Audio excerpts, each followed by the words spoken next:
Call to order the Kaiser Planning Commission for August 14th. We hit a little gavel. It's official. And I want to say to everyone, this is a great turnout. This is my first time facilitating this. So if I'm looking to help of my fellow staff and commissioners, that's why. And I just appreciate your grace ahead of time regarding that. So we're going to get started. So approval of the minutes from July 2019. Make a motion to approve as presented. Yeah, I'll second that. Great. Minutes are approved. Oops, got to vote on it. Oh, vote. Thank you. Vote. All those in favor? All in favor? Aye. Any opposed? None. Good. Great. Thank you. Do I have to gavel? No, Great. I won't need that the rest of the night. Okay. Appearance of interested citizens. Does anybody wish to speak on an issue that is not on the agenda? Okay. Moving on to the public hearing. We are going to go down the list of those that signed up on these two papers. You get 5 minutes. If you are called and you have changed your mind or you don't wish to speak, just let me know and we'll move on. Okay, we'll need to open the public hearing. Oh, public hearing is now open. No gavel. Thank you. I appreciate this. Okay. First person is Peter DeBeck. Madam, You want staff first? Staff do first. the staff report first. Okay. That way we're all from the same spot. Thank you. Staff report. Thank you. And yes, thank you for everybody that showed up. So tonight for our public hearing, we are talking about the Kaiser Revitalization Plan. With me is Lee Alligood and Matt Hasty, who are part of the consultant team, actually are the main people of the consultant team that helped us with this plan over the last, it's been a year and a half almost. I think it's been almost a year and a half it's been being worked on. There's been various meetings throughout. So tonight's public hearing, what we're asking to do is look at the plan as a whole, asking to forward a recommendation to council if the plan looks good as far as adopting the plan itself. And then in addition to the adoption of the revitalization plan, there are zone changes proposed for commercial properties along River Road to go to mixed use, when instead of the 3 different commercial zones we currently have, it'd be the one zone. There's text amendment proposed to create the River Cherry Overlay District Zone, which will live in the Kaiser Development Code, as well as some additional text amendments to kind of align other sections to reference that new overlay. And basically, so tonight it'll be a little bit different than normal, and I want to thank you, planning commissioners. You officially, I believe, got the largest packet ever at a planning commission meeting this last couple weeks. Have you been going through it? But so what we're going to do is we're going to have Matt and Lee give a presentation, gives a little overview of the project, talks us some of the nuances, and then also some of the details. We felt like it would be appropriate to do that up front, because we know that there may be many questions in the audience, and hopefully the presentation can help kind of frame that up so that if people have other things they'd like to say in their public testimony time, it maybe would make sense. So anyway, so thank you so much for your work on this. And with that, I will turn it over to Lee and Matt, and they're going to move over and kind of give us a little walkthrough of the project.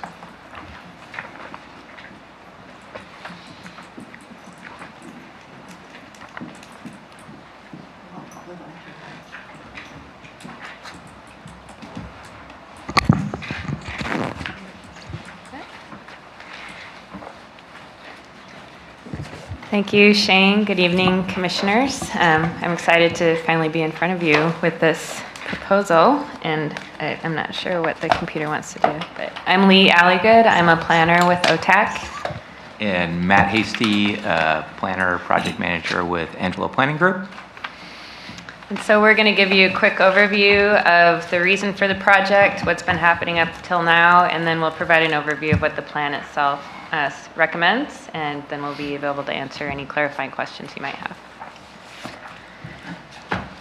So the purpose of the Kaiser Revitalization Plan project was to develop its strategies, regulations, and design treatments for the River Road and Cherry Avenue corridors to promote mixed-use and transit-oriented development, encourage increased development densities, and encourage the development of facilities and services to support the use of alternative travel modes.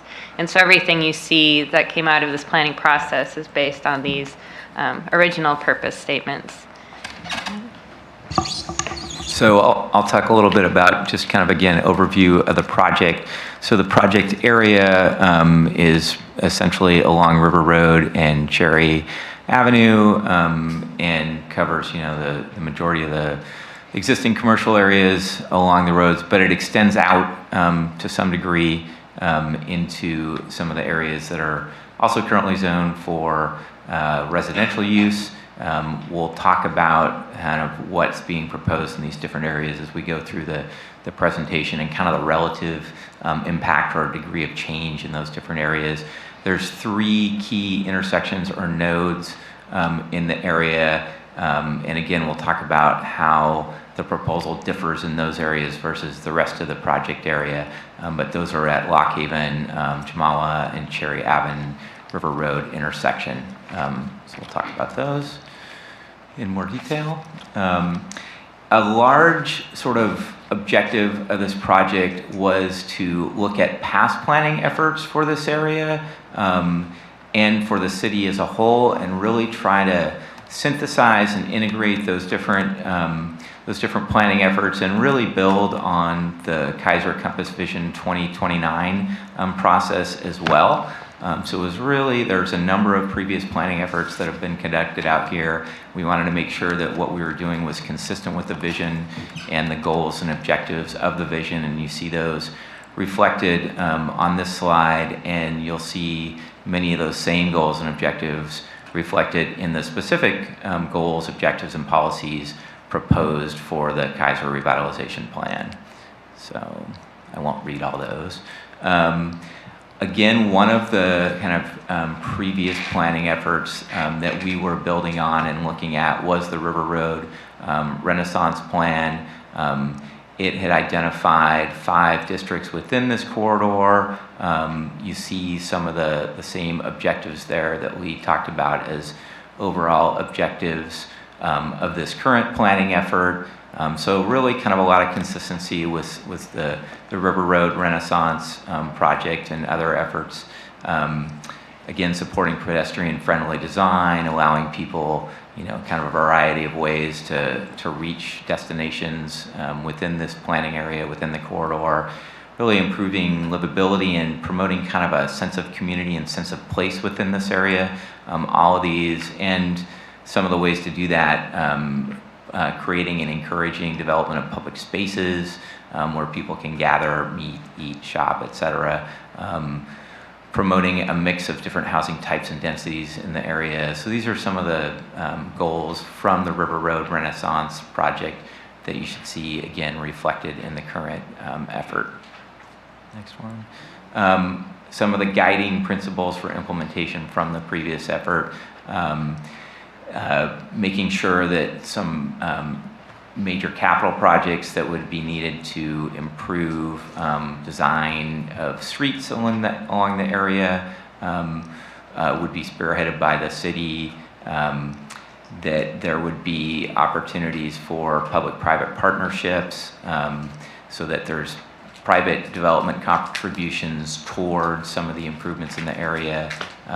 Again, focusing on those specific key intersections and activity centers, and doing things that would encourage businesses to invest in the area as well. And new mixed use or higher density development was another guiding principle from that earlier planning process. You take over here? I'll take it from Okay. here. So that's the background of the project, where we started, and all of the elements and previous planning efforts that we were trying to synthesize into this one Kaiser Revitalization Plan. So as part of the project, there's been quite a bit of public engagement. We've had stakeholder meetings and interviews, and I see some familiar faces here tonight.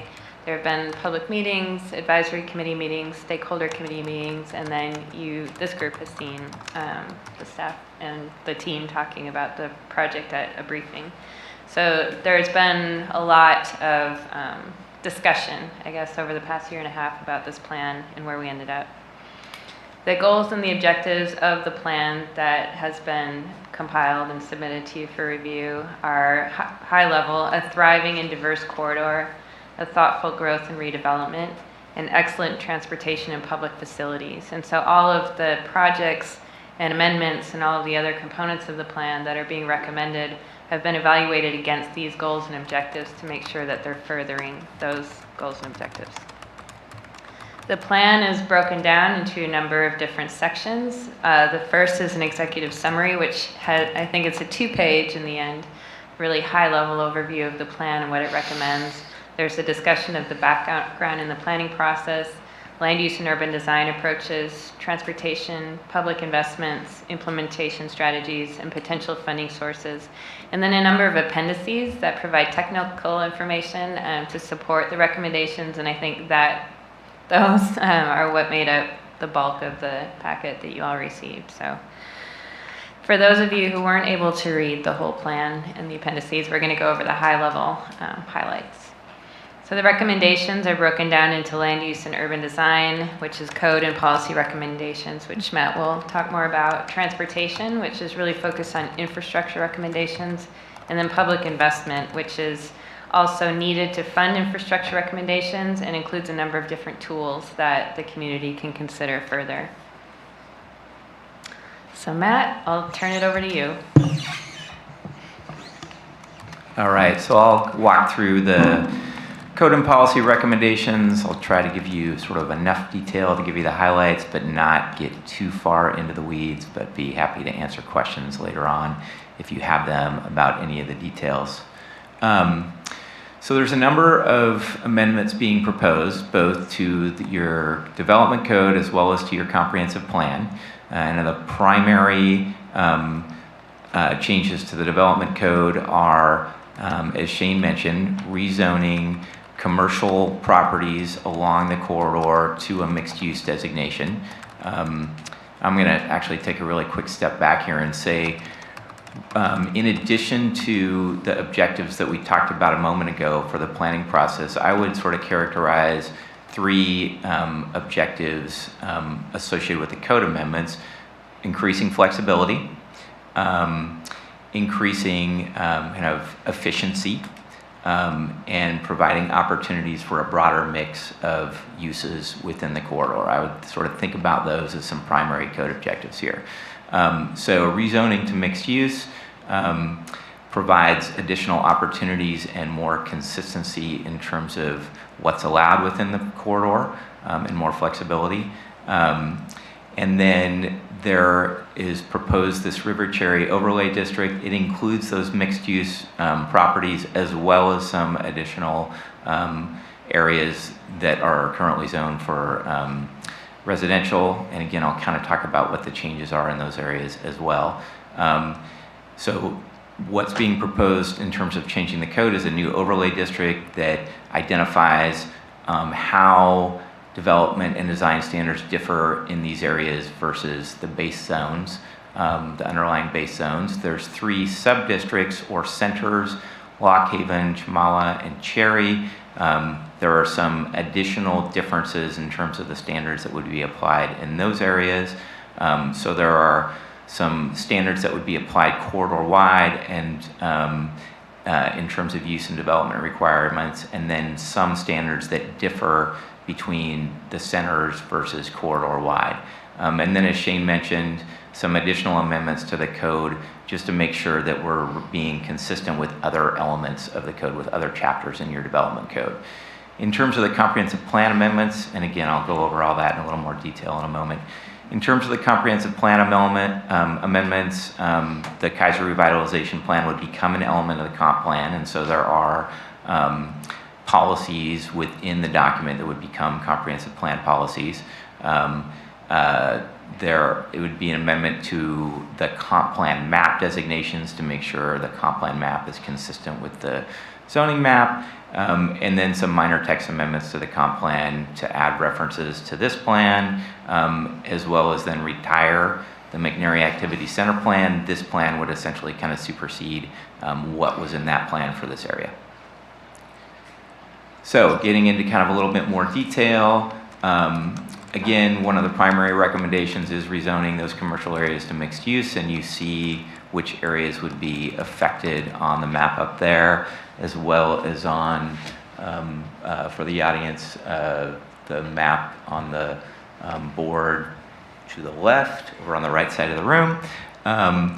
There's also a recommendation to explore rezoning for some existing medium-density residential areas in the future, but rezoning those areas is not part of the potential action for you all today. But it was a thing that we talked about during the course of the process. Ultimately, are proposing that the city look at that in more detail in the future and consider that down the road. And I kind of talked about some of these goals earlier. I kind of got ahead of myself a little bit. But again, simplifying things was a thing I should have mentioned in terms of application of different zones, and also some of the standards within those zones. I talked about, increasing consistency and flexibility, and kind of expanding the potential development capacity and services in this area. In terms of where and how the standards in the overlay zone apply, they don't affect kind of existing businesses or development now. Nobody has to do anything differently just because the standards are changing, or this overlay zone is being applied, or the zoning is changing from commercial to mixed use. But they will apply to new construction or major renovation of existing properties. So, and major renovations defined as a 25% increase in assessed value. One of the other things that we're doing within this overlay zone is simplifying the categories associated with land use. So right now, your zoning code, as many do, has a fairly long and complicated list of specific land uses, and sometimes if you're coming in with an application for something, it can be hard to know, is my thing in here? Is it allowed or not allowed? And so one of the things we're doing is proposing these more general land use categories. They're listed up there in the sub-bullets. There are examples of what they are, what types of specific uses would be within those categories for kind of illustration purposes, but it's really kind of a simplification of what can be allowed, just to make it frankly easier for somebody who comes in to know what they can or can't do within the area. There are some specific land uses that would be prohibited within the overlay zone. There's also some provisions that would allow for, if somebody comes in with a development application that includes mixed properties within the mixed use zone area, and they would and they propose to have a consolidated development planner area that includes directly adjacent properties in the residential zone. It would allow them to also have those mixed uses, the same uses allowed on the residential properties that are directly adjacent to the mixed use properties. So it kind of provides a little flexibility to expand that site, with the idea being that this is a narrow corridor, and some of the types of uses that would be allowed in the mixed use zone and a property owner might want to pursue might require some more space. So if they own or consolidate those properties, they would be able to also have some of the uses that are permitted in the mixed use zone in addition to what's permitted in the residential zone. Okay. There are a number of proposed standards that would be applied corridor-wide, and a lot of these are fairly modest changes. Again, the objective is to allow for some additional flexibility in terms of what you can do in the zone, and for, to some degree, some increase in intensity to promote that kind of urban density and pedestrian-oriented environment. So some modest changes, and you'll see some examples of these in a future slide, in the required percentage of the site devoted to landscaping, but at the same time, some proposed changes that improve or increase the required quality of landscaping that occurs. So reduce the amount of coverage, but increase the quality of the landscaping within the corridor. Some, I would call them modest proposed changes to residential densities and lot size in the all of the zones within the overlay area. So we're looking at changes in terms of allowed increased densities of about 20% in the different zones. If you kind of look at where the densities are proposed to go, and similar changes in terms of the allowed minimum lot size for specific types of residential development. A little bit more of a change in terms of the reduction in lot sizes for duplexes. And I would say, having looked at this and thought about it in the context of the recent legislation, House Bill 2001, this change, I think, will actually get you in compliance with House Bill 2001 for this area anyway. So it's pretty consistent with that. It would also increase the number of accessory units allowed on an individual lot. It would bump that up to a second accessory unit allowed. So I would say, I would generally characterize, and then some reductions in off-street parking requirements for not all, but some residential and commercial uses. We looked at kind of what other communities of this size are doing. There's a model development code for small and medium-sized communities in Oregon. We compared your requirements with those requirements and recommended, I would say, some targeted or focused changes in terms of requirements for off-street parking in the overlay zone.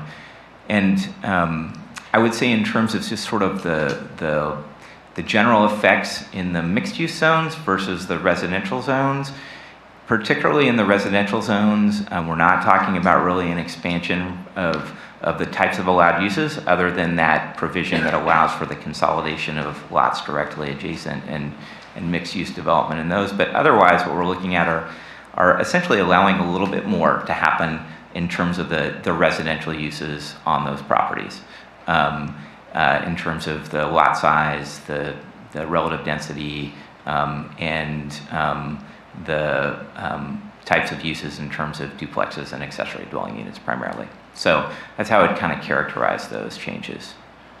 And I know there have been questions from folks in those residential areas about how are they impacted. That's kind of how I think about it. There are also some new provisions proposed in terms of access standards for properties, essentially along River Road and Cherry, along arterials. One of the kind of issues with trying to create a place that's easier for people to walk and safer for people to walk is just reducing the number of curb cuts that you have coming off of those roads. And so this isn't going to kind of force anybody to go out there and close an access point, but if they are proposing to do specific things on their site in terms of change of use on the site, or expansion of the use, or expansion, or I think change in the parking area out there. The city, there would be sort of 4 situations where accesses would be required to be either shifted or consolidated. So if there's an existing access on kind of a lower category street, this is the diagram on the far left, and also an existing access on the arterial, River or Cherry, they would need to close the access on the arterial on River or Cherry and use the access on the access they already have on the secondary street. Same thing if there's the ability or opportunity for an access off of the secondary street and an existing access on the arterial, they would need to use that access point that is that they could create on the secondary street. That's the second diagram from the left. Third diagram is if there are multiple access points off of River Road or Cherry, and one of those access points does not meet the city's access standards, it's too close to the intersection, they would need to close that access. And then, but if all the access points meet the city's access standards, and that's the diagram on the far right, no action necessary. And again, these would be triggered by some kind of proposed development action. They would not just be applied outside of somebody coming in and proposing to do something. So I wanted to talk about those in a little more detail because it's it's not totally apparent from just looking at the diagrams. This is just a summary, and I am getting relatively close to the end of my part of the presentation, so bear with me. Just a summary of some of the proposed changes in some of the development standards in terms of auto-oriented uses, things like drive-throughs or certain types of uses that are essentially auto repair, things like that. Currently, those are prohibited at the River Road Jamala intersection. There's no proposed change in that corridor wide, but in the centers, those types of uses would be limited through a conditional use process and or subject to some specific development standards to mitigate their impacts on essentially the streetscape or the surrounding areas, some additional setbacks, screening and buffering requirements. I talked earlier, well, I didn't, I talked about landscaping, but maximum lot coverage, there's some modest proposed changes to those, again, just to allow for more of the site to be developed. And you can see kind of the existing code versus corridor wide and centers standards there, some increases of 5 to 10% in terms of allowed maximum lot coverage. And then also some changes to the front setback. No changes corridor wide, but some proposed changes in the centers. How much change depends in part on how much right-of-way is there already and whether or not the existing use is close to that right-of-way. We want to make sure that there continues to be enough room to create the street design that Lee's going to talk about in a moment, as well as have landscaping on these sites. So that's kind of a variable based on those objectives. And then some additional requirements in centers. For the Lock Haven Center, there's some proposed master planning provisions. So it would require a master plan for future development over a certain size in that area. And the idea here is to create really to require or end up with some mixed use centers. So any future development would need to have some kind of residential component to it. So there are some standards associated with that. And some ability for the city to apply some conditions of approval to future developments in that area to meet certain objectives that are laid out in a fair bit of detail in the proposed development code amendments. There are some additional potential reductions in off-street parking allowed in the centers, but they would need to be in exchange for or along with some other things, such as providing or having a certain level of transit service, having some shared parking in those areas. There's kind of a long list. I won't go into it. So allowing for some reduction in parking requirements, but along with some things that kind of mitigate or help address parking demand or need in those areas. And then finally, in those centers, there are a number of proposed building design standards, really just to kind of up the quality of architectural and urban design in those areas. So again, these would apply to future development, not to existing uses, but some standards related to what building entries look like and how they connect to the sidewalk, weather protection in terms of awnings, things like that, where parking's located, having it on the side or behind buildings. So to access a building, you don't have to walk from the sidewalk across a parking lot. Allowing for and encouraging creation of courtyards, plazas, other open space for pedestrians, requiring a certain amount of window coverage, I think more on the ground floor, but a certain amount on the upper floors of buildings in the areas, and some kind of variation in detailing in what the face or facade of a building looks like, as well as what building materials are used. And then screening things like rooftop equipment or electrical equipment, anything like that. So it just has less of a visual impact on the area. And that was it. Thanks for your patience. I know that was kind of detailed, but I figured it'd be good to give you a reasonably good look at all that stuff. Thanks. Thanks, Matt. And so, much like the plan itself, the presentation starts with a lot of detail and then it becomes a little less detailed. And part of that is because the plan and code amendments that Matt is talking about apply to individual private properties. And so they affect more people, whereas the transportation and the public improvement recommendations that I'm going to go over really apply with some very small exceptions to public right-of-way and public property. So these are really more kind of policy direction recommendations, investment recommendations than anything that would apply immediately to properties. So this just indicates the plan goals and objectives and which goals and objectives these recommendations are intended to meet. And so those recommendations, and these are detailed much more in the plan itself and in the appendices, so I'm going to stay pretty high level here. But the first is construct a modified river road streetscape, and I'll talk a little bit about that more in a moment. Improve the Wheatland Road intersection, which is already part of the transportation system plan, but was kind of increased in priority through this process. Realigning the Manzanita and McNary intersection. Creating a parallel north-south bike network, or actually more than one network, to parallel River Road and provide a lower stress route for people who aren't as comfortable cycling. Developing a sidewalk upgrade and infill program to connect sidewalks where there are gaps in existing sidewalk networks, and to perform a road safety and mobility audit. And that is really just going out and looking at what's there now and identifying opportunities for improvement. So probably the biggest focus of discussion during this process was how to address River Road and increasing its bicycle facilities within the existing right-of-way, because we don't want to have to impact properties along River Road in order to provide these facilities. So this is the existing cross-section. There's 72 feet of right-of-way. There are travel lanes. There's a sidewalk. And so we were looking for ways to accommodate bicyclists without having to expand this area.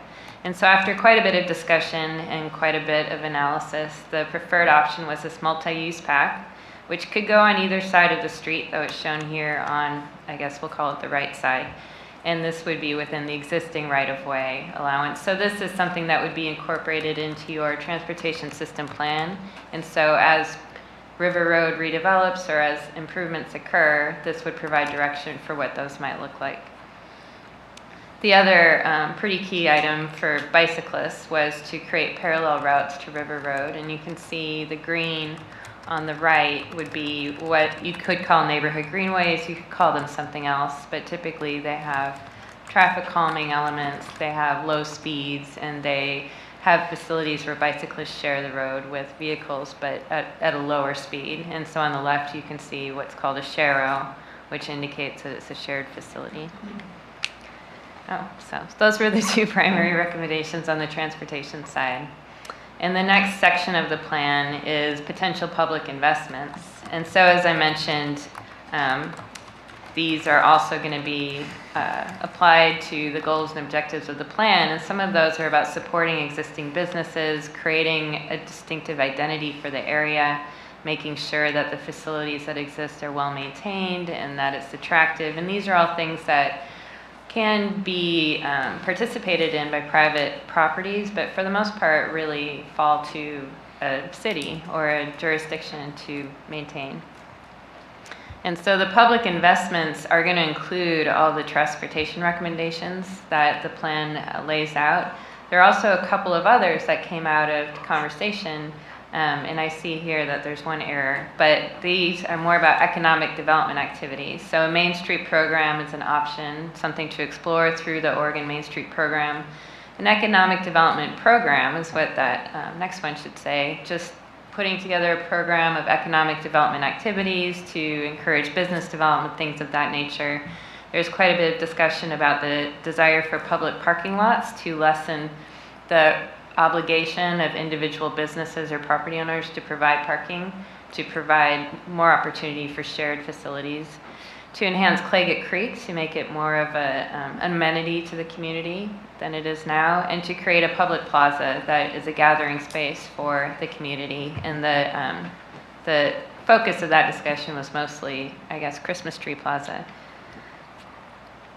So these are more high-level recommendations than some of the others because, as you know, public investments require public money. And so part of the conversation that'll happen after this plan is adopted is how the city wants to provide those tools. So what this plan presents is a toolbox of options, something to start conversation, something to start, I guess, the creative juices flowing. But this plan itself doesn't adopt any of these actions or any of these programs. That would need to be a subsequent discussion and a subsequent plan. And so this is kind of an example of what funding sources might be available or useful to fund some of the recommended public investments. And some of the options, urban renewal comes up frequently because it's very powerful. Local improvement districts or business improvement districts. There's discussion of a parking management fund, planning ahead for investments by putting funds aside. Frontage improvements that come with development. So that is actually something that only requires regulation to be adopted by the city, which then would be borne by private development. Grants, of course, are available for some of these options, and staff time. It's a commitment of the community to dedicate staff time to these programs as well. So we also counted that as a funding source and as a valuable component of the program. So the next steps for the plan itself, as Shane mentioned, this group will make a recommendation to adopt the plan as is or modify it as you see fit. And then the next step would be to implement the policy and code revisions and then continue some further discussions about some of these components, specifically public investment strategies and funding sources, and also some of the zoning code amendments that were put aside for future discussion outside of this process. There we go. So that concludes the presentation, but Matt and I are happy to answer any clarifying questions you may have.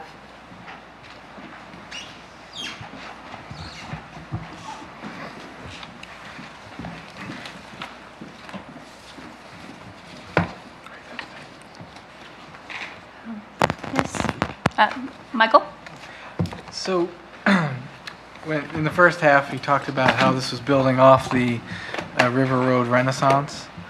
So, can you briefly explain the failures that didn't allow that to really develop in a way that, because they had goals that were very similar to here, but here we are 20 years later. Yeah, I think it was around 2001. Michael, I'll jump in on that since they weren't here. They don't really know. But what I would say, and I want to be careful to oversimplify how I answer this for you, but the one thing that's a kind of a key difference is, so the River Road Renaissance Plan, it went through a similar, well, it was a different process, but the things that came out of that plan, ultimately, it got recognized and adopted by council, but we did not implement additional code changes that forced any of, so like this plan includes actual design requirements and changes. So the Renaissance Plan, when it was adopted, was much more a, hey, here's a good idea and a guiding document, but there really was no regulatory element that got adopted with it. Council created a committee, which was the River Road Renaissance Advisory Committee, and they earmarked a certain amount of urban renewal dollars back when we still had urban renewal, and they created a prioritized list of public improvements that they wanted to do. And so that's where some of the street frontage improvements that have been done on River Road, where we have recessed sidewalks, where we have some plazas and open spaces, those were through, it was a voluntary grant project. So when a business was coming in either to build a new building or do a remodel, we as staff would encourage them, hey, you should work with us, the city, and apply for this landscaping grant, and we will pay for part of the improvements, you pay for part of the improvements. And so then we got some oversight through that River Road Renaissance Advisory Committee on what those designs turned out to being. Rolled forward a few years, urban renewal funds went away, and then that program just kind of ceased to exist. And there was no real regulatory structure underneath it that would say, as a business owner, you have to adhere to this new design standard or anything like that. So that's kind of the difference in my simple mind's view. So long story short is, even if the city can't be a partner in like a grant program, there's still the obligation under a redevelopment on a lot that they have to abide by these. Yeah, I would say that's accurate. I think Matt alluded to it well. With the specific development code amendments that are found in that Appendix 5, which is actually when the development code gets changed, when somebody comes in, I apply the development code, or our department applies that development code. Comp plan policies are more general, broad brushed goals and policies. So I think Matt said it well. I think that a lot of the changes we're proposing, they are modest changes. You're talking a 5 and a 10% change to landscaping, reductions and parking shifts. But the idea is that hopefully that moves the needle a little. The other thing we didn't talk about in the presentation, it was kind of baseline material that I would just kind of give you guys is, and I think we talked about it some months ago, but another part of the project for kind of creating the base was there was kind of I'll say a market analysis kind of done of the overall area, and they kind of looked at River Road and what properties are valued at, what kind of return on investment people get currently. And it was kind of determined that for the most part, River Road is doing okay. And we might be a little premature to see a ton of redevelopment in the next few years. But, well, I was kind of explaining it to my family this last week because I said, yeah, Dad's not going to be home. I got a late meeting. And I said, it's sort of like it sets the stage for the opportunity for something to change in the future. Because my kids generally like to ask more like, well, Dad, what's the new restaurant coming into town? Or what's the new thing? And I said, well, yes, this is a big project. We probably won't see a result immediately, but hopefully it will set the ability for changes to happen down the road. So. Thank you. Mike, where's your mic? Your Don. microphone? This is mine. Because you can't hear you. There. Okay, sorry. Sorry, I guess I wasn't close enough. Sorry. Yes. Any other questions or comments? Staff? No, I think just thank you, Lee and Matt. We appreciate the good work that you've done, and thank you for the presentation. And yeah, if they can join me back and we can open it up. Still be here. Thank you. Great. Thank you both. It was very good.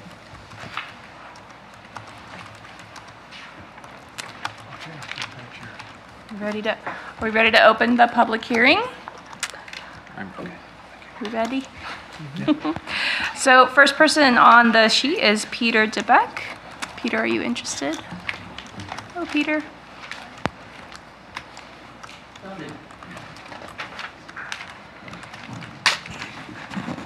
I think some of the questions have been answered by, this thing.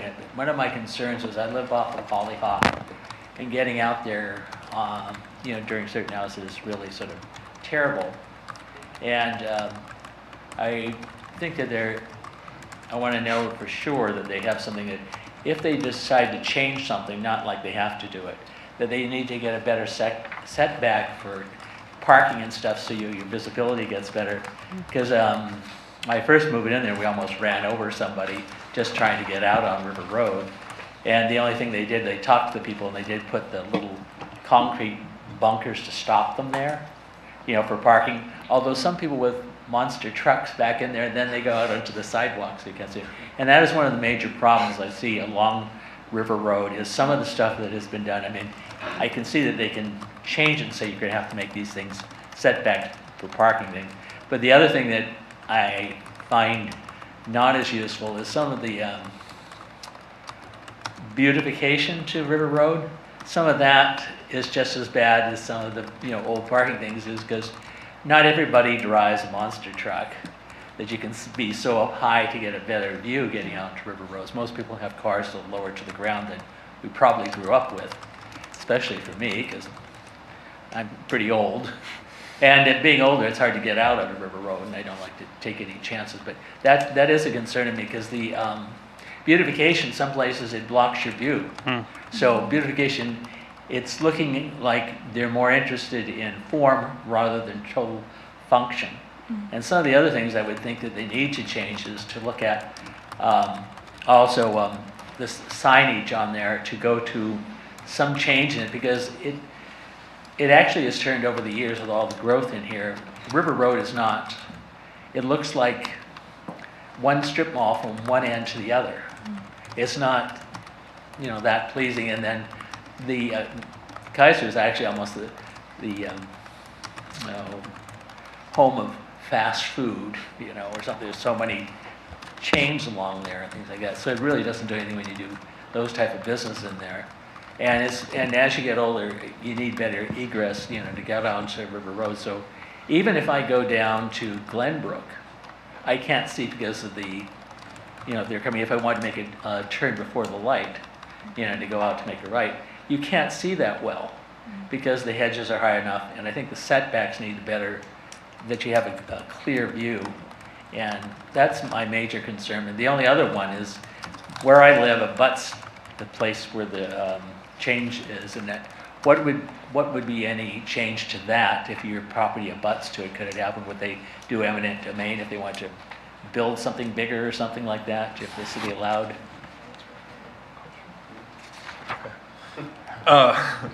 Well, I mean, generally eminent domain is only like for public purposes, so a private developer couldn't exercise that. They'd have to pay you for your property. But would the city approve something like that if they wanted to do something like that, or is that? so with the proposed change, Peter, that we have, and Matt kind of addressed it, essentially what the code language says, and Matt, jump in and help me if I'm explaining this wrong. But so we essentially have a commercial zoned area that's already defined. We're not changing that definition.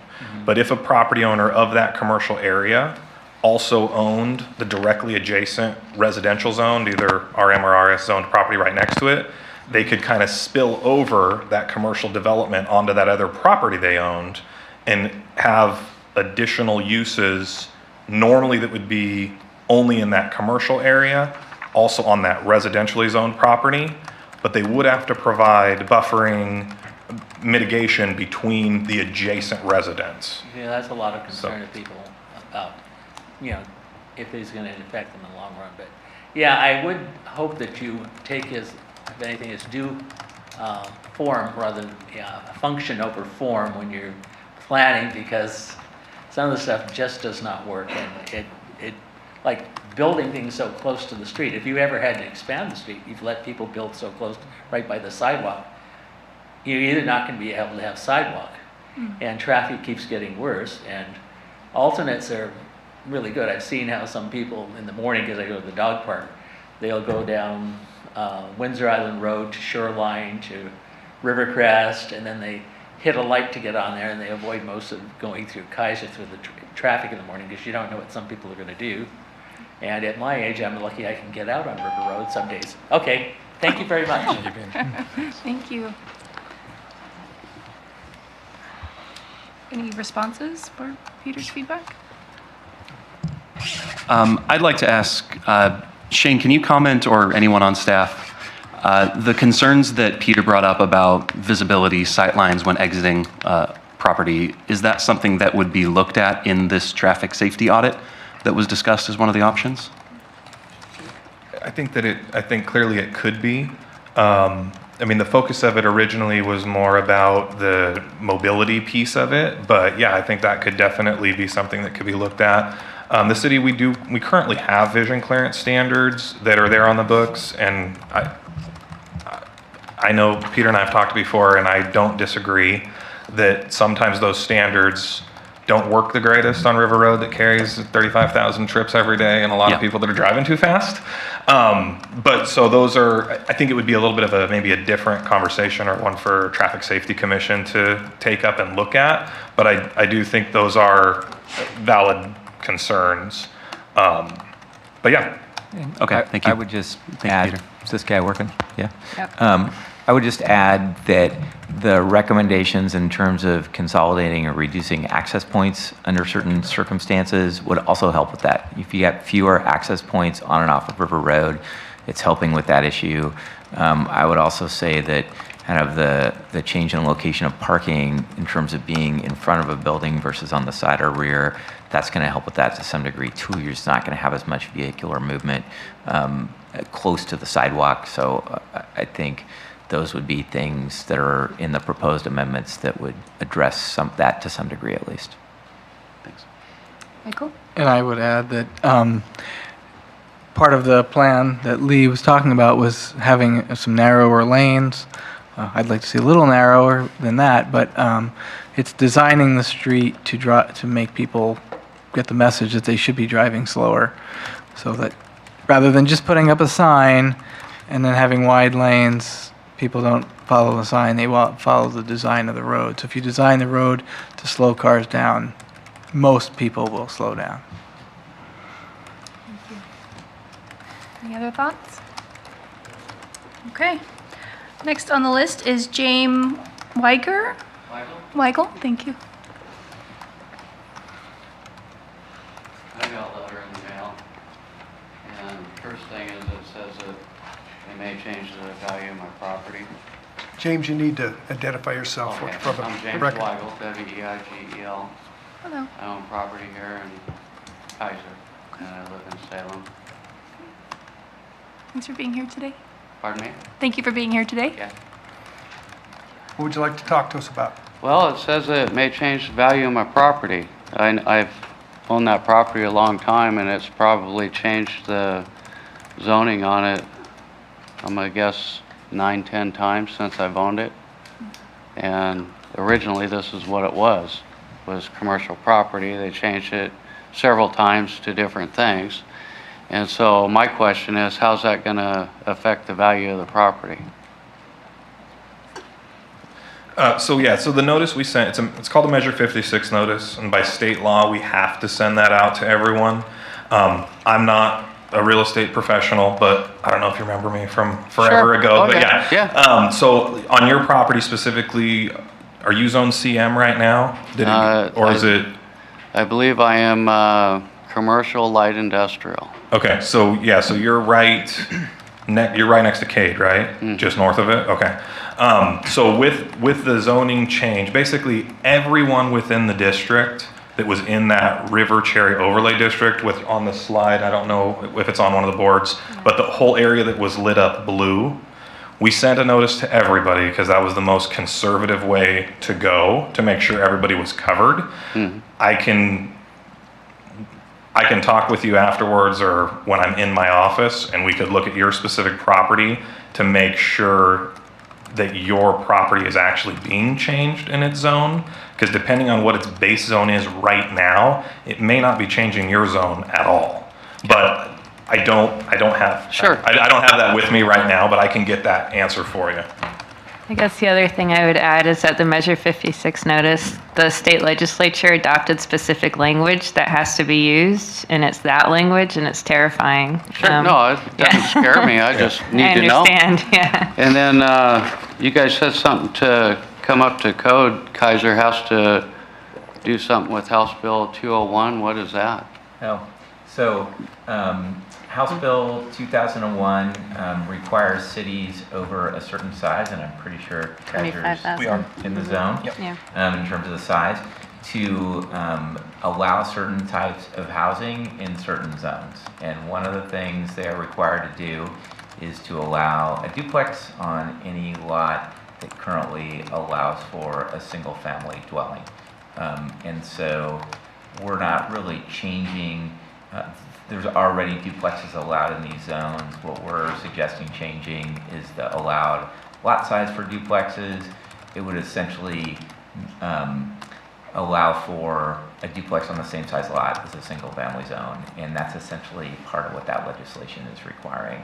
And so in that sense, that one change in the zoning would help the city address or be consistent with that legislation. So that's all that legislation was? It also requires cities to allow some other types of housing that are referred to as middle housing. Those are triplexes or triplexes, fourplexes, and what are called cottage housing or cottage cluster housing, to allow those in zones where single-family detached homes are allowed. It's a little less, it's a little more general in terms of cities have some flexibility about how they do that. They don't have to allow those types of houses or those types of housing on every lot where a single-family detached home is allowed. So that's something cities have a couple of years to comply with, and they have some flexibility, and it's going to take everybody, I think, some time to kind of figure out how best to do that. Perfect. Thank you. But that's what that legislation does. Then the Yeah. 25% assessed, that's the value of the improvement that you're going to do to the property, or that's the 25% of the value of the property? That would be if someone is improving the property. Renovation. And it results in a 25% increase in the value of the property, that would trigger consistency with the proposed new development standards that are included in the overlay zone. So then you would have to grant the city of Kaiser properties for No, it would be more like then, improvements if and you were improving your property, you'd have to be consistent with parking requirements, setback requirements, et cetera, with the changes to those requirements. well, that's standard anyways. I'm saying, Yeah. so let's just say, for instance, I decided I was going to go over and do an addition on that house and raise the value of it 70 grand. That's going to put me over the 25%. So that means that I'm going to have to put a curb in development like they did next door? No, that's not what this is saying. It's more saying that if the development code now says that you can have less land devoted to landscaping, but you have to increase the quality of the landscaping, you'd have to increase the quality of the landscaping. Or if it says on the ground floor, you need to have windows covering a certain percentage of the building. If you're in a specific portion of this corridor and that doesn't apply everywhere, you'd have to meet that standard. So it's more you'd have to meet some of the development, to change the new development standards in the area, not that you'd have to necessarily dedicate land. I'm for going to lose something. my time. And then some specific uses are prohibited. Can you explain to me what would be prohibited? Yeah, it's primarily certain types of industrial uses, I believe. I'd have to kind of go back and look at the specific code amendments. I would say in general, what the proposal does is expand the types of uses that are allowed. The commercial zone allows for certain commercial uses. It allows for fewer residential uses. So the mixed use zone allows for just a broader range of uses. And for the most part, that's what we're talking about here. In the centers, there are some auto-oriented uses that would be either not allowed or subject to some limitations. And we can kind of look at that in more detail, or as I'm sitting here and. I'm just bring other curious, comments this up isn't on going to that. happen tomorrow. The proposal was for, was it 2029? For all this to be implemented? No, the proposal is for this group to make a recommendation tonight, send that to council. Vote on Council- it next yeah. week?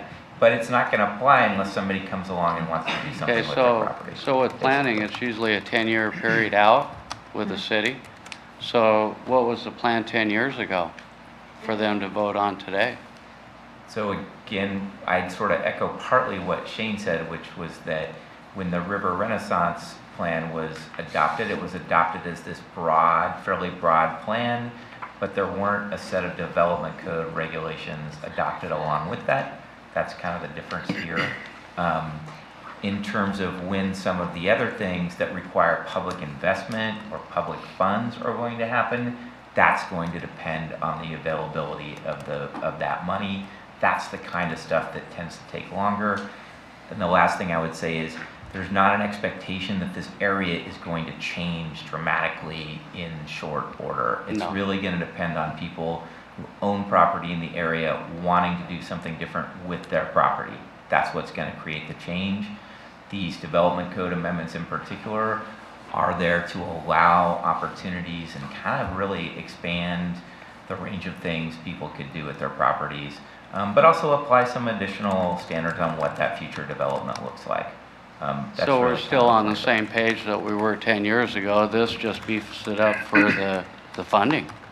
It's going to put either tax increases on the people that it affects, or you're going to pay through regulation.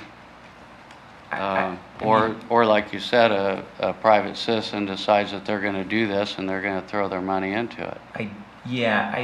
We're not proposing I mean- any kind of change in the city's tax structure here. And there are, I think as a lot of folks know, limitations on the ability to increase the, the major 47 assessed value. We can only go up a certain amount unless somebody comes in again and builds something new or Right. does something to directly That's where the increase funding the would value. come in then is regulations. So each one of these properties that's listed on the map, if there was anything to be done there, it's going to be a 25% of the assessed value of the... No, that's just the threshold for at what point someone would need to be consistent with these regulations. It's not saying that the tax is going to increase by 25%. That's No, just the, yeah, that's I not mean, what we're saying. So if I go get a permit to do whatever I want to do, there's going to be a value on that job. So the city's going to require me to pay a 25% of that value? No. No, okay. No, So if- where is the 25%? So let me put it this way, if you go and you do an addition on that house and it's less than 25%, then the new standards aren't even gonna apply at all, right? So that's the threshold for the applicability of that set of standards. I think you should give me a call tomorrow when I'm in my office and we can talk about your property specifically, because depending on what your zoning is, I think I can probably answer your question a little bit more specific for what your concerns are, and I'm happy to do that. Okay, But I think that's the element is ultimately if it stays as a house, which is already, I believe, probably considered a non-conforming use because it's just a house. The changes that we're proposing, if that property's zoned commercial and we're looking at saying it's mixed use, you can essentially do the same types of uses on it, but it may give you actually more flexibility to Sure. do more with that property than you could without the changes. So- right. Okay, and then We the are bike- at time. I'm done, okay. But Well, thank you so very much. It was a very good conversation. All right, appreciate it. Give me a call. Thank you. Any comments or questions from commissioners or staff? Yes? I'd just remind everybody that this is your time to make your comments. This is not the time for extensive questions for staff and stuff. That was at the public roundtables we had and all those kinds of things. But this is your opportunity to come forward and to voice your concerns or voice your suggestions. But we're not going to be able to take 10, 15, 20 minutes for everybody to answer the questions. You certainly can talk with staff later. That kind of thing, but we're here to hear what you have to say about your concerns and suggestions. All right. With that said, next person on the list is Teresa Thompson.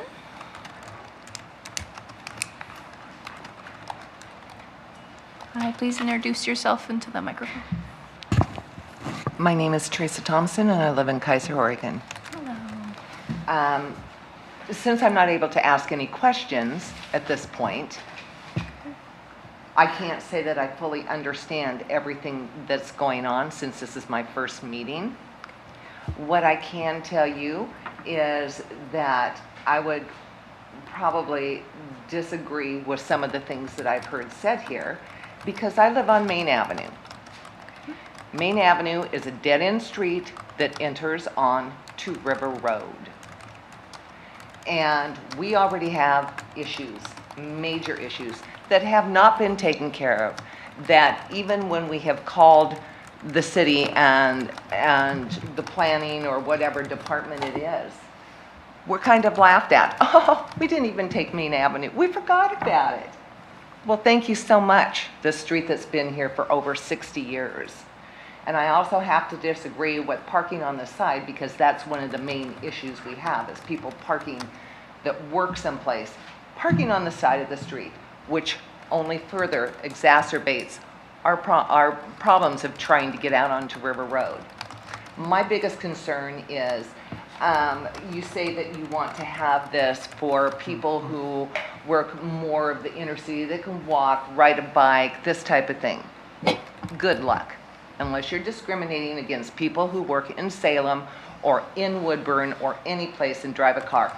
That's only adding more automobiles to a street that's already overburdened.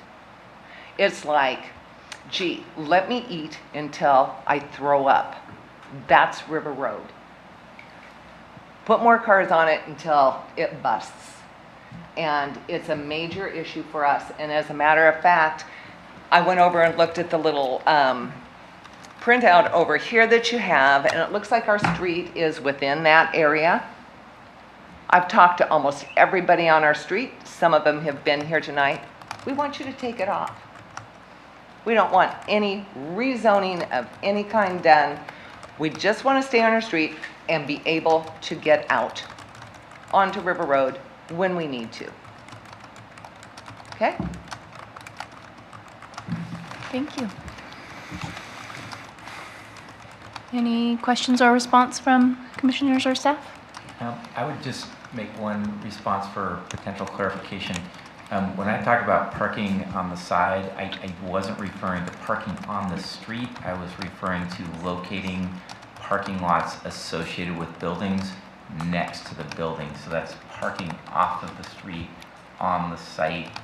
And so I wasn't talking about on-street parking on the side of the street. So I just wanted to clarify that.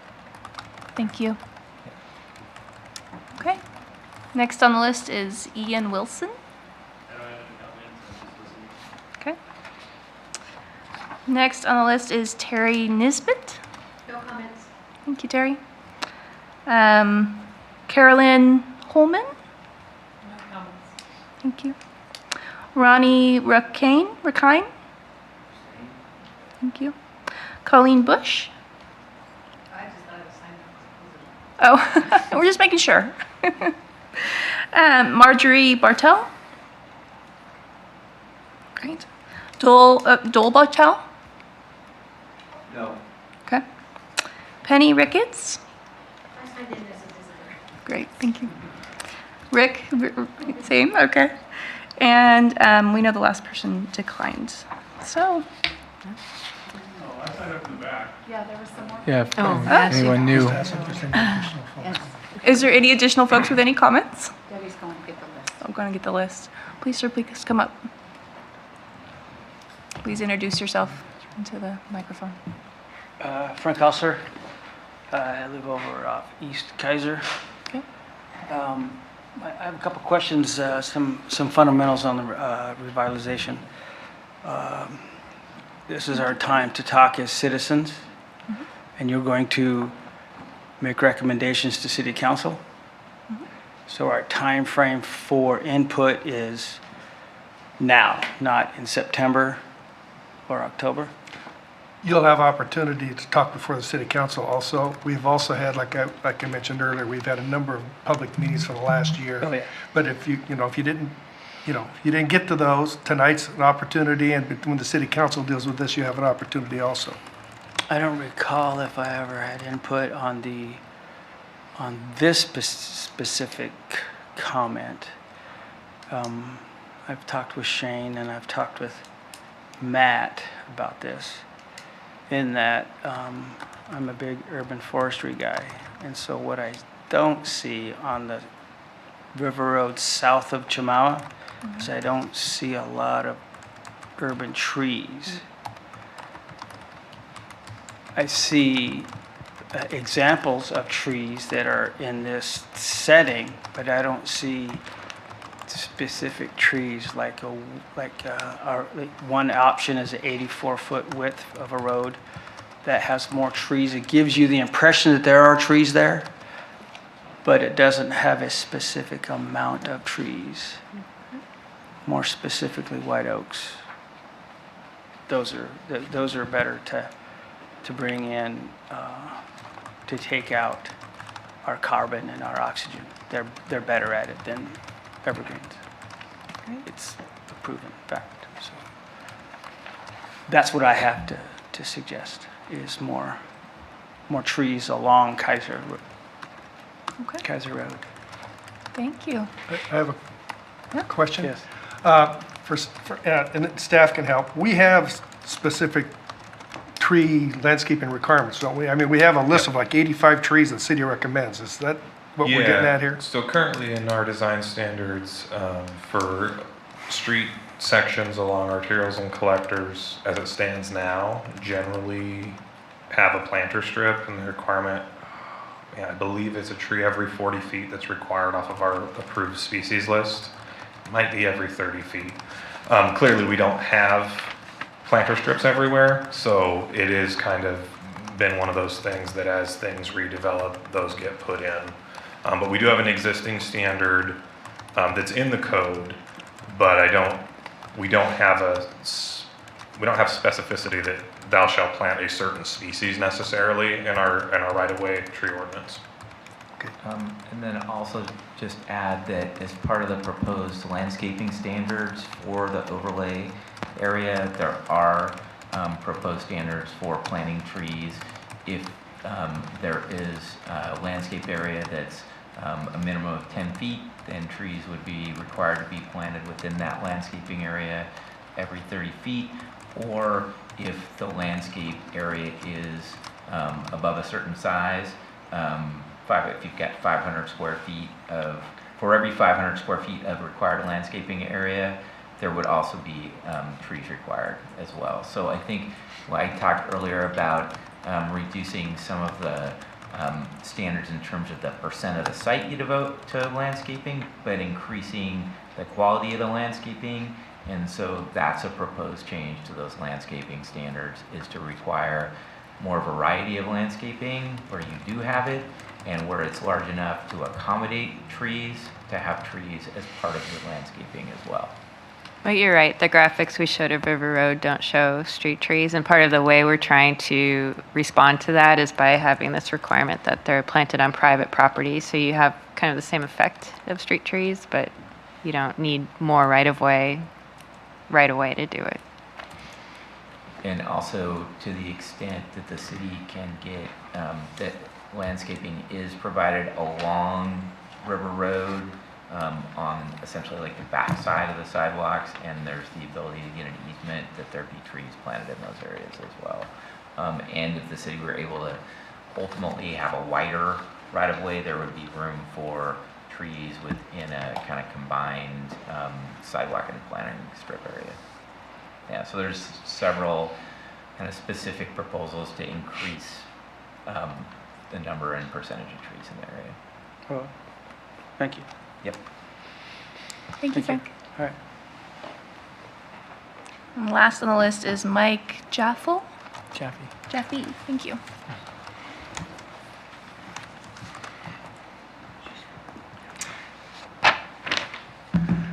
Good evening. Mike Jaffe. And I'm not a resident of Kaiser.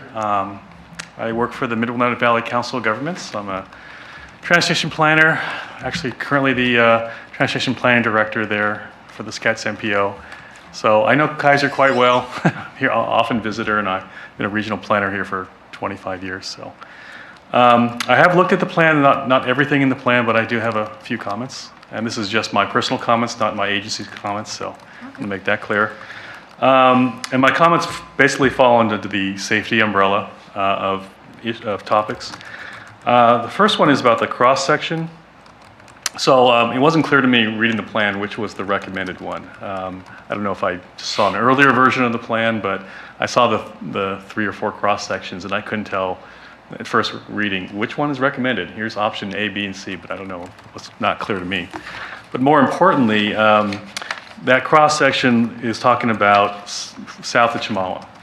And I know north of Chemawa you have on-street bike lanes, whereas south of Chemawa you're recommending a multi-use path on one side.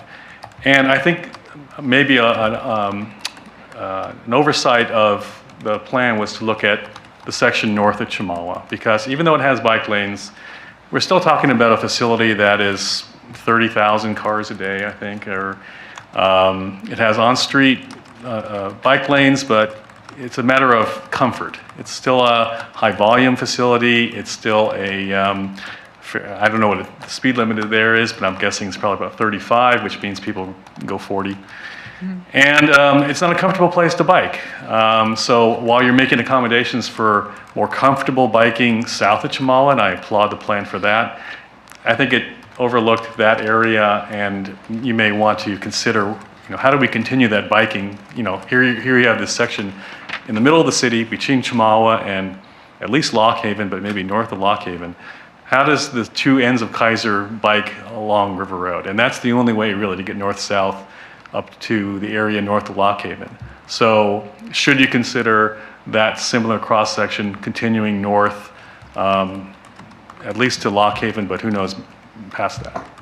So that's one thought I had. The second thing is there's no discussions, at least along the parts of the plan I read, about safe mid-block crossings. And this has come up quite a bit in, I know in Salem's thinking over the last 3 or 4 years, the city of Salem, where they had a pedestrian safety plan. They're starting a safer crossings program. And as residents of Kaiser, you probably drive all around Salem. You've probably seen all the fairly new mid-block crossings with the rapid flashing beacons. We're going to see a lot more.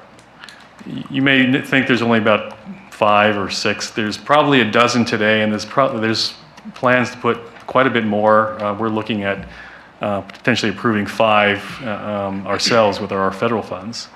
And the city is actually going to set aside money for more of these, because people recognize people don't always, want to cross as a signal.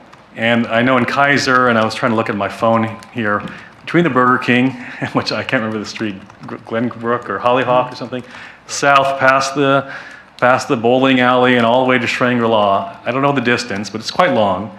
And I bet people are crossing there quite a bit. And it's a 5-lane facility. Do you want people crossing there? Probably you want them crossing safely if they're going to cross. So if the city might start looking at doing some mid-light crossings, look at their partner to the south and see the kind of mid-block crossings they're putting in. And think about how that could fit in with the plans for River Road and even Cherry. I don't know if there's one signal between, well, there is one signal, I think, but there's long stretches of Cherry that also don't have a safe place to cross. So those were my 2 major comments. Like I said, safety comments. Lastly, I was here earlier in the week when the Transportation, the Bicycle and Safety Commission here, you have a long title, I don't know the full name of it. But there was a presentation by an ODOT employee about the upcoming changes to the speed limits and that ODOT's going to propose. So speed limits between 25 and 55 are set now by various rules. They are developing new guidelines of how those speeds should be set. So places in areas that may be currently a 35 or 40, maybe it's more appropriate to have a speed limit of 25 or 30. Just to slow down the cars, just to give, reduce the vehicle-to-vehicle collisions. I'll finish with the sentence. And also, of course, reduce any pedestrian collisions if people are crossing mid-block. So those are my comments. Thank you. Thank you, Mike. Yeah, Mark? What's the cost of one of those mid-block crossings? That's a good question. I wish I had a really good answer. I think I've seen the ones that came to us. Maybe I could provide the committee with a better answer than the one I may state tonight. But they can range from 20,000 to 50,000. It kind of depends on how much infrastructure you need to build. I think the equipment itself might be 25,000. I'd rather get you a better answer than just try to quote something and then someone says that's what it costs, because I don't know the exact cost, and it may vary based on how many lanes you're crossing, are you going to put in those flashing beacons?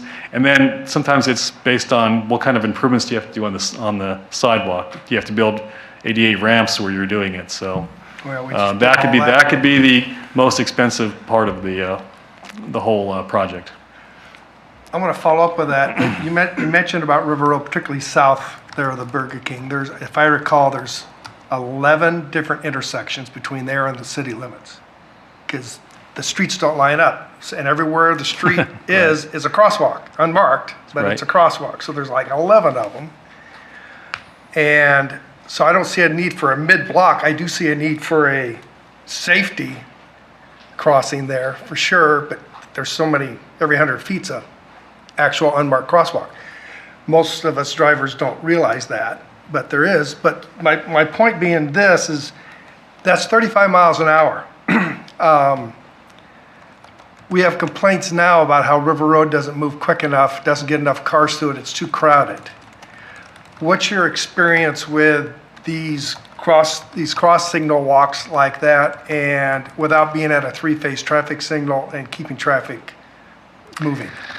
I can't give you an engineering answer because I don't have one of those. I think the thing is, this is for safety, so they don't get called that often.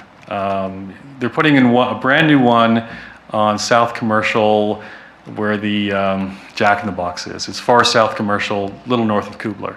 And a young girl died there about 2 years ago. You might have read about it in the paper. I don't know how often people cross the street there, but obviously the danger is with a 5-lane section, if one driver stops, the next lane over doesn't stop. So it's not so much that it interrupts the flow of traffic, it will a little bit, but it's really saying what's more important, an occasional stoppage and slowing of traffic, or letting someone cross the street and not get hit. If they get hit, obviously, then you're really slowing traffic, of course. Plus it could be fatal. Oh, Michael. Thank you, Mike, for coming. I agree with you about the north part of River Road. This summer, my family and I were crossing at McNary and Manzanita on bikes, waiting for the traffic light to turn, and we went when it turned in the crosswalk side. The other side's not crosswalk. And my son came within a few feet of getting either seriously injured or killed. And that's because the speed limit there is very high, and the traffic moves very fast, and the lanes are very wide. So I agree that this has to be a complete corridor, philosophical change. And I have seen the mid-block crossings. I was up in Vancouver last summer, BC, and they had, on a main corridor, they had regular street lights that were normally green for the main traffic, but when a vehicle coming from the side street came, or a pedestrian came, that would trigger the light to turn red. So they were allowing the flow of traffic mostly. It's just when there was the need. I don't know how that would go cost-wise versus a mid-block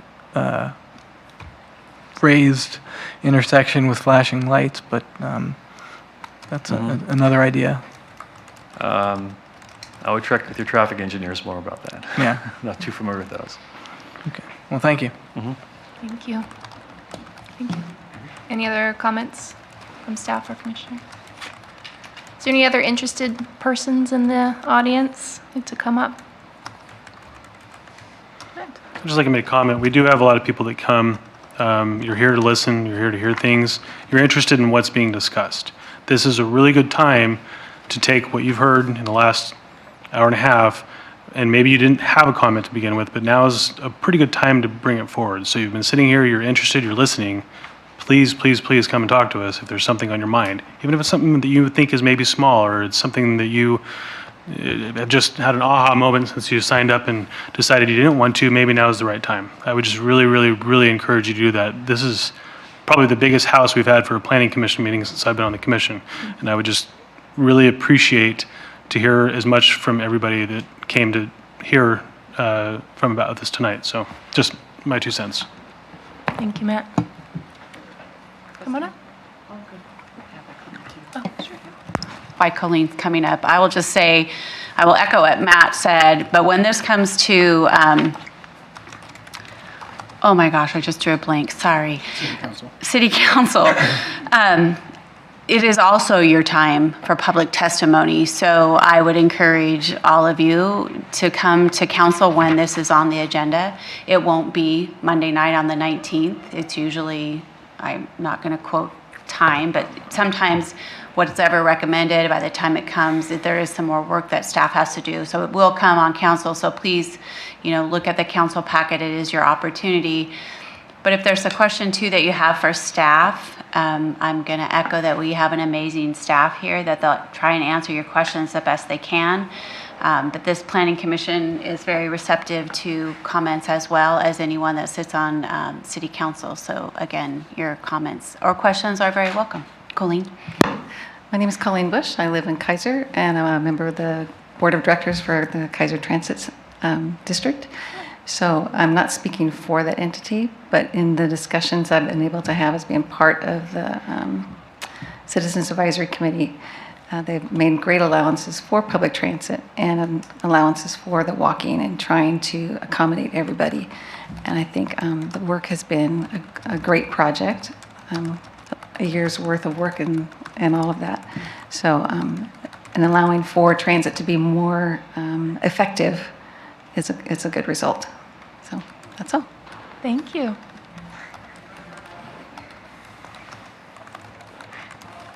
Final chance? Great. Do we close the hearing? Prior to closing the hearing, the commission may want to discuss where you want to go from here and whether or not you want to go ahead and make a recommendation tonight, if everyone feels comfortable. And then questions for staff, and then when you reach the point where you feel like you want to go ahead and make a recommendation tonight, then you close the hearing. If it looks like it's the will of the commission, you want more information, you can choose to continue the hearing.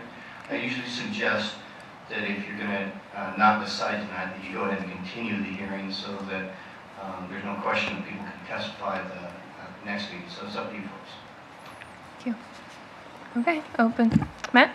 So I do have one question, specifically relates to the transportation portion, and we've got the 72-foot corridor on River Road with the proposal to change it to a multi-lane use on one side and then doing some changes on another side. Is that, and then there's the other option of the sort of the, I think you call them the greenways on parallel streets for the bike ped piece, right? Is it both? Is it either or? Maybe I was a little unclear on that. So it's both options at the same time? The idea is that they're both options that meet different needs for different cyclists. So I think my feedback to that is we just spent a lot of money repaving River Road and doing a whole bunch of ADA access along River Road. So I think the immediate need, in my opinion, would be to focus more on the parallel portion of it while looking into the future 10, 15 years down the road when River Road does need to be redone, about looking at that potential. But I think the immediate need is very present because River Road is a dangerous place to try to ride a bicycle down. And there is a need for that for some folks, which I think could be potentially accomplished via that greenway system and sort of looking at that as a more immediate implementation, because otherwise we spent a lot of money on repaving River Road just to go back and spend a lot more money redoing River Road. So, and I get that that'd be a long-term sort of down the road with that in mind, but I'm just saying if we're talking immediate implementation, that would be one that I would say is more practicable than trying to redo River Road right now after we just redid River Road. So, thank you. Mike? Yeah, I have a question based off of that. So, we keep talking about the redevelopment along River Road. It's not going to happen tomorrow or maybe even 10 years. What is the horizon for the street part and multi-use path part of River Road? Yeah, so there's a reason that's not in text at tonight's public hearing, because we recognize that there are more conversations that have to be had. I mean, clearly, ultimately, the idea would be that would come back because there need to be updates to the TSP and the capital improvement projects list and prioritizing those things that get done with the public funds versus the private investments. So, I mean, again, the plan, the idea is that the plan would kind of set the framework to utilize that, then it would be kind of a separate step or process.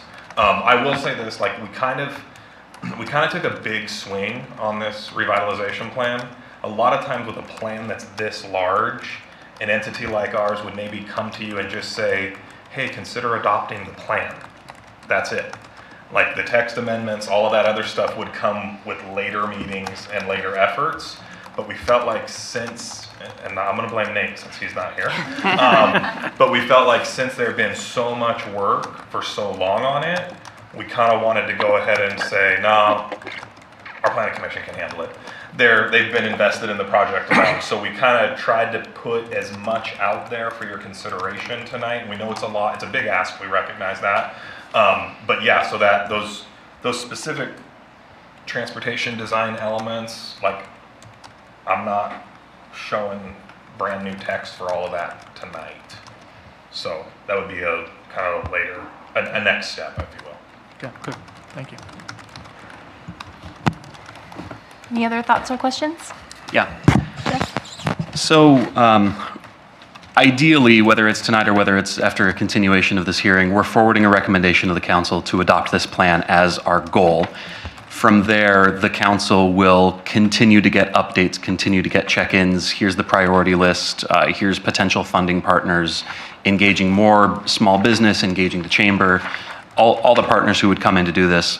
But part of our recommendation, and this is where I'm asking for clarification, I do have a question in here. Part of our recommendation is going to be to adopt the coding changes, the changes to setbacks, the changes to vegetation, to parking changes.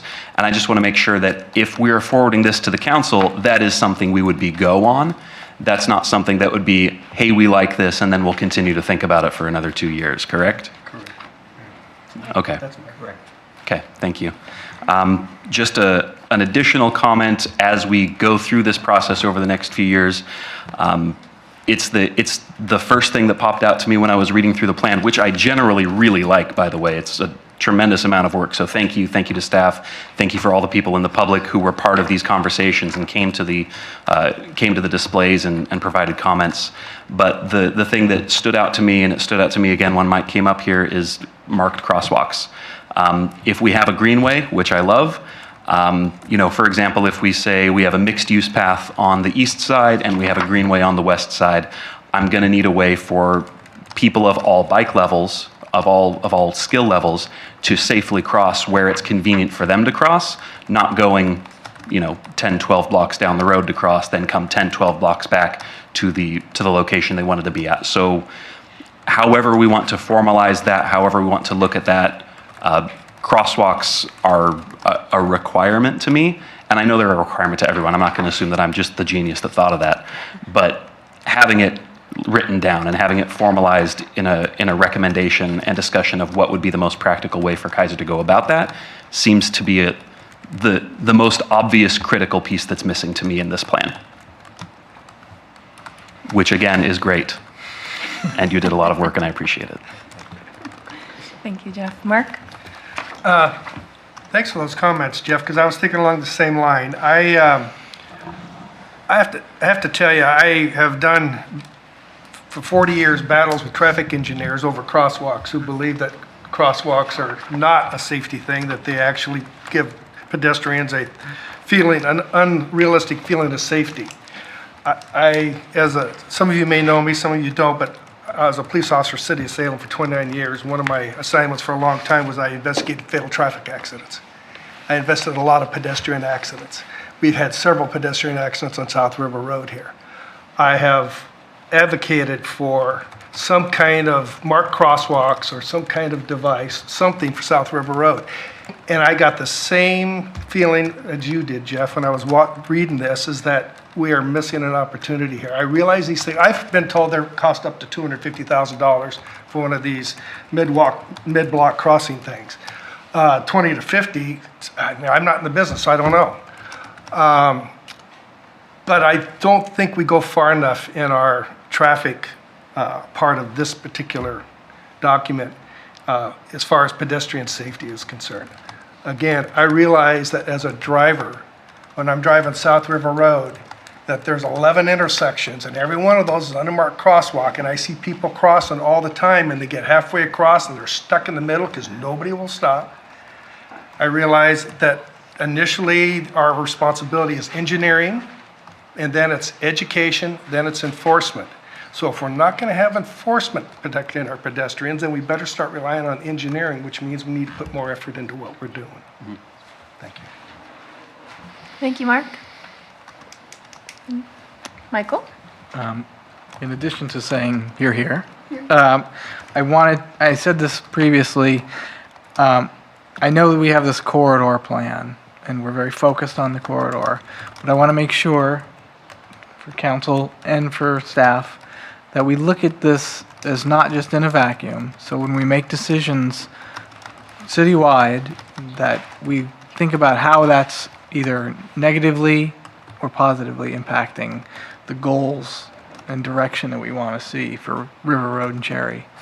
I could, point out many things, but certainly just whenever there's a plan for a street improvement or a business opportunity, we look at things and how it's going to affect this corridor, because there's only so many businesses who want to set up shop in Kaiser, and so let's make sure that if we want to get more commercial activity on River Road and Cherry, that we don't undercut that by supporting it maybe somewhere else. Thank you. Any other thoughts? Do we forward? Yes, Mark. I'll make a motion. Oh, you need to close the public hearing. We'll close the public Oh, hearing, I guess. public hearing is closed. Thank you. Okay, I'd like to make a motion. Mark, please. Motion. That I move that the Kaiser Planning Commission forward to the City Council, Kaiser City Council, to adopt the current Kaiser revitalization plan and associated map and text amendments, and to implement the plan. I second that motion. Great. Vote. Everyone in favor? Aye. Aye. Anyone opposed? Who wants to? No, because we didn't have any discussion. I mean, we Oh. went right to the vote, so. Okay. Oh, you're right. Okay. But, I mean, it passes, so. Well, do we want to do the discussion? Do we want to do the discussion? Parliamentary procedure, you do what you want, Madam Chair. If you have something to say it. Well, I think we got a lot of our discussion out just now, and if you felt excluded from that, I'm uncomfortable voting until you feel like you've had a chance to speak. we're fine. Okay. So Okay. I'll change my vote to aye. Okay, so I believe that is a motion to approve, to move forward to City Council. Do I need to gavel? Nope. No? Yes, Mark. I have one more thing. Jeff got me all fired up. So with that, what is our process in pursuing some kind of emphasis to the city council to look at pedestrian safety and traffic safety as part of this commission? It's totally outside our purview, and this goes to the traffic folks, and that's where I should go to make my statements, or? I'm looking to staff. I'll jump in since Shane is pausing, but we can certainly carry that forward. I was thinking, right as you were speaking, Mark, of the traffic safety pedestrian bikeways committee, because I feel, in fairness to them, they would probably want to weigh in. So I probably, with the allowance of the commission, will raise this issue with the city manager and figure out what the next steps are, because I certainly took copious notes on a pretty clear and passionate direction of the appeared majority of the commission anyway, with regard to this issue. And unless the folks up here have some other ideas, I don't see it directly affecting this plan, which is more I think you're looking at hard concrete infrastructure issues. And we will certainly carry that forward, and we'll figure out what the right process for that is, so if that works for you folks. Yeah. Yes. Want to make a comment to that. So before sitting on planning, I was the council liaison on the Traffic Bikeways Pedestrian Safety Committee. It is a mouthful. And so several times we have had comments about traffic lights. I happen to know exactly where the one is on South Commercial. I drive by it every morning. But we have talked about River Road. We've also talked about Lock Haven, right by McNary, because parents are stopping on Lock Haven to let their youth out, and they're crossing the street either in front of the car or behind a car to come to McNary. There are some regulations, and Bill Doyer can speak to it more than I can, about how many feet distance has to be between a school crossing and these crossings. And I think there's other discussion on River Road that Traffic Bikeways has wrestled with over the last couple years, but I would encourage it to come back there. I know it's been cost of the crosswalk, whether it's there's the flashing lights or if it's the middle piece or however we construct that. I know cost always seems to be a concern, which you can't put price on lives. I understand that. So I would like at some point to have some true costs of what those crosswalks are, because I have heard, I mean, we heard 25, 50,000. I was told the one there on Commercial there was actually $150,000 because someone I work with received an email from the city of Salem, and that's the cost of that particular crosswalk with the cement blocks in the middle, so you have a little kind of island to get partway across if you couldn't make it all the way across. So I think, you know, from my perspective of sitting on council, you know, it's always a money thing because we are a city with not a lot of excess funds, but I think that's something that we need to look at and find true costs and then look to see potentially where those funds can come from. Thank you. Thank you. Yes, okay. I have a question and a comment. Question is, with the traffic or transportation system plan, is that right? Is that something that this body reviews, or how does that work? Or update? Yes, this body would review the TSP. The only question I have is the degree, though, of detail. Typically, the TSP isn't going to be talking about that kind of thing. I wouldn't think individual crosswalk improvements so much as where, you know, they deal with where the bike lanes go and where the traffic lanes go. But I'm not sure that the TSP would deal with that. But I can check into that. Okay. Yeah, I mean, I think the one thing, and I would need to look at it, the actual words, but I think what you would find in a TSP would be general goals and policies that would support those types of implemented safety features. Because it really is more about your collective roadway system to accommodate future growth, and there's transportation modeling that goes on, and lots of traffic engineers that write it, essentially. So, but yeah, we can look at some of that. There may be some broad brush policies on our TSP right now. I will say that, I mean, for what it's worth, we did hear mid-block crossings as being a concern of a couple of the open houses. The River Road Renaissance Plan from 2001 actually identified a couple of concepts for that. This plan, it was a little bit outside the scope of really looking at that level. It was more geared towards the bike and the zoning and those kinds of things. But yeah, I don't think, and I think Shannon said it, but the adoption of the plan would not preclude City Council from saying, hey, we're going to put in a mid-block crossing here. Like it would not be in conflict with this plan in order to do that in any way. So My comment was just that the Traffic Safety Bike and Ped Committee has recommendation authority, if you will. I think this body has a little more behind the recommendations than the other committees. So I don't know if this can be sort of the extra hammer for some things that the TSBP committee would recommend, but that was just a comment. Thank you. Any other? Yes? So, overall, I think it was a good hearing, and since we're done, the only comment I'd have is I know we did the Measure 56 notice, which was by law required, and I did email the planning staff today. I think one of the things that we didn't take advantage of in terms of our public notification process is using social media.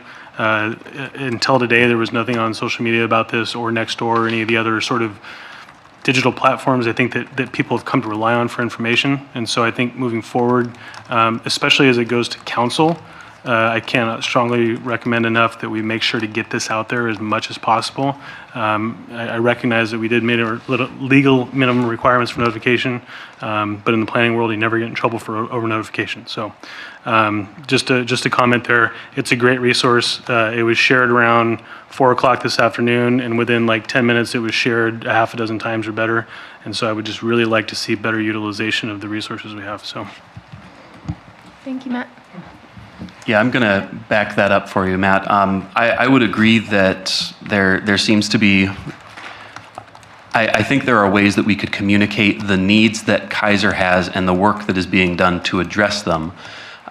In particular, when I was looking over the public comments that have been received over the course of this project for the last year and a half, many of the comments showed that people felt there was no real need for worrying about additional residential zoning changes, additional housing, when in fact we're in the middle of a multi-year housing needs analysis that says, no, in fact, we've got 10,000 people coming here in the next 20 years, and we need 4,000 residences for them.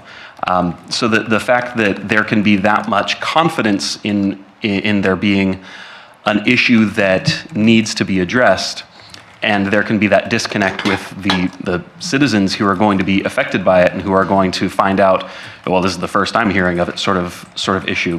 Yes, we communicate, but if we can just take that extra little, if 1% more effort results in 25, 30% more people being aware of an issue, I think it would lead to a lot more meetings that have this sort of turnout and this sort of engagement, which even if it's someone voicing their dissatisfaction, that's engagement and that's critical knowledge for us to have. Thank you. Any other comments? Great. Okay. Old and new business. So old, new business, staff report.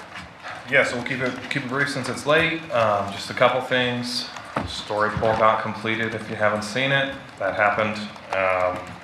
We are having a meeting, speaking of the housing needs analysis and buildable lands inventory. Staff will be meeting with DLCD, City of Salem, Marion, and Polk County representatives here next week to discuss some of those findings that came out of that committee and what those implications might be for our region. So stay tuned. It may be that you get to jump from one big project to another big project. Hopefully. Real soon for you guys to consider some stuff. And then lastly, Nate wanted me to kind of give you guys an update. We're working on getting the intergovernmental agreement signed and whatever they do, ratified, agreed to, with ODOT for the impacts of growth on the transportation system project, which is essentially some funding through SCATS program. Hey, Mike knows about that. But so looking at our infrastructure needs and how growth and what those costs are going to be associated with that. So that's very close to being done. So I wanted to let you know that. And then last but not least, probably should have started the meeting with this. Nate was very apologetic that he was not able to be here tonight. He had a big family reunion in, I think in Idaho or some other state where some of his kids live. So he was gone this week and wanted me to offer his apologies and looks forward to seeing y'all next month. So that is that. Thank you. Council liaison report. let's see, last week was National Night Out on Tuesday, and I'm proud to say the city had 46 different National Night Out events throughout the city. Each council member attended 3 events this year, a little different than in years past, so we actually spent more time with each of the neighborhoods we visited, and so I actually like that instead of spending about 5 or 10 minutes at a neighborhood and then having to leave. So we had 3. I thought it was great. Monday night, the 19th, is a regular council meeting starting at 7 p.m. Most everyone knows the neighborhood associations have not been meeting in the summer, but they will all resume in September. So West Kaiser meets on the 2nd Thursday. Gubser meets on the 3rd Thursday? Yes, ma'am. 3rd Thursday. Southeast Kaiser meets on the 1st Thursday. I was looking at Colleen to make sure I had that right. And so those are open to everyone. You don't have to live in those specific areas. West Kaiser loves to have everyone, as I know Gubser and Southeast Kaiser. So please plan on attending those meetings. And also visit the website for any other information about the city and any volunteer openings that we may have. Thank you. Thank you. Last topic we have, it sounds like council representative, and it sounds like we have a volunteer of Matt to give the update on Monday. Well, it should be Gary. Somebody needs to volunteer for that because Matt? Gary wasn't here. I'll Matt? do this, Okay. I'll be there for parks anyway, so. Or we could just let Gary go ahead and do that, but Yeah. Yes. Thank you. Okay. Any other final thoughts before we adjourn? Yes. is this one of our commissioners' last meetings? Yeah, is this your last meeting? It is my last. It's your last. Yeah, I've termed out. So, Well, no, actually, you have one more. One more? Yes, not until the end of September. Your term goes till the end of September. Nice try, Commissioner. Now I gotta cancel that vacation. Get that housing needs analysis meeting going. Let's get it. Okay, well, Don't let I them miss guess out. next week or month you can buy me the present. Wonderful. Adjourn. Thank you, everyone, for Great. Thank joining you. today. Thank you. That's